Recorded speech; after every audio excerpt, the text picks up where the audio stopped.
Right Vijayanand గారు, రైతులు ఇవాళ రైతు భరోసా అంటే రైతు బంధు అన్న, రైతు బంధు కాదు రైతు భరోసా రైతు భరోసా కూడా ఇవాళ రైతాంగానికి చేరని పరిస్థితి ఒకటి. రుణమాఫీ కాక ఇబ్బందులు పడుతున్నారు. చాలా చోట్ల ఆత్మహత్యలు, రోజుకొక రైతు ఆత్మహత్య చేసుకోవడం మనం చూస్తున్నాం. దాంతోపాటుగా పండించిన పంట ఆ, చివరి దాని ఏమంటారు, చివరి డెస్టినేషన్ కొనుగోలు కేంద్రం, అక్కడ అమ్మేసుకుంటే ఇక రైతు పని అయిపోద్ది. కానీ అక్కడ కూడా ఇబ్బందులు పడుతున్నటువంటి పరిస్థితి. కొనుగోలు కేంద్రాల దగ్గర కూడా సౌకర్యాలు లేక, ఆ కొనుగోలు సరిగా కాక అక్కడ కూడా రైతులు ఇబ్బందులు పడుతున్నటువంటి పరిస్థితి. సో ఇవన్నీ కూడా ప్రభుత్వానికి కనిపించట్లేవా అనేది. మీరు అడిగిన ప్రశ్నలో కేసీఆర్ గారు ఉన్నప్పుడు ఎలా ఉంది, ఇప్పుడు ఎలా ఉంది అనేది ఉంది. కేసీఆర్ గారు ప్రభుత్వానికి రావడానికి ఒక నేపథ్యం ఉంది.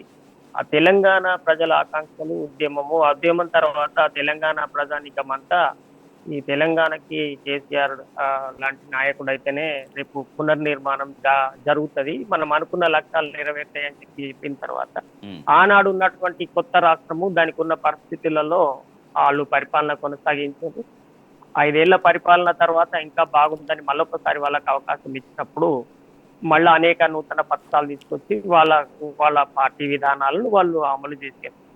సరే, ప్రజలకి రకరకాల ప్రచారాల, ఇంకా అతిగా ఆశల, లేకుంటే సంక్షేమాన్ని డబల్ చేస్తామని చెప్పిన ఆకర్షణల కారణాలు ఏమన్నా కావచ్చు.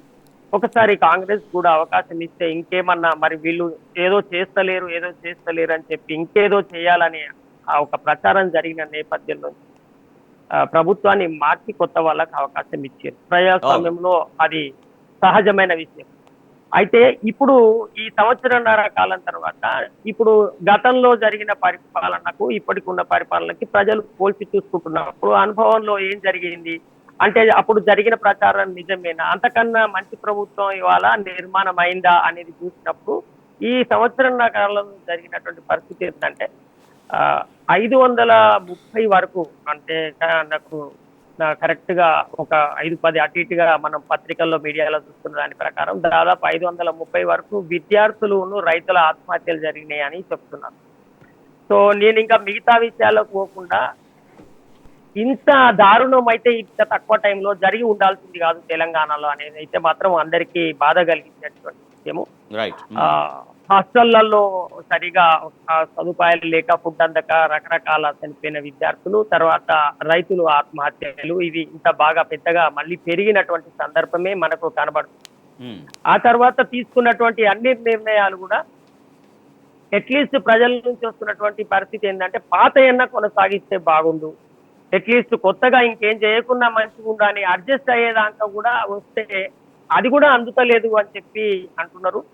రైతులకు అప్పుడు కనీసం రైతు బీమా అన్న, ఇప్పుడు ఆ రైతు బీమా కూడా వీళ్ళు డబ్బులు కట్టలేదు, రైతు బీమా కూడా అందుతలేదు. ఇంకా అదనంగా ఇంకేమన్నా చెల్లించేటివో, రైతు బంధు లాంటివి, పెంపకమో ఇవన్నీ పక్కన పెట్టినా కానీ కనీసం పాత సంక్షేమ పథకాలు కూడా అందని స్థితికి వచ్చింది. వాటరు, కరెంటు విషయంలో చాలా దారుణమైన పరిస్థితి ఉంది. ఇలాంటివన్నీ కూడా చాలా పెద్ద ఎత్తున ప్రజల్లో చర్చ జరుగుతుంది. ఇంత తక్కువ కాలంలో ఇంత అసంతృప్తిని మూటగట్టుకొని అనేక కాంట్రవర్షియల్ ఇష్యూస్ ని టచ్ చేయడం ద్వారా ప్రజల సంక్షేమాన్ని, ప్రజల యొక్క అభివృద్ధిని, తెలంగాణ అభివృద్ధిని చేయవలసినంత చేయడంలో కొంత వైఫల్యం చెందుతుందేనేమో అని మనకు అనిపిస్తుంది.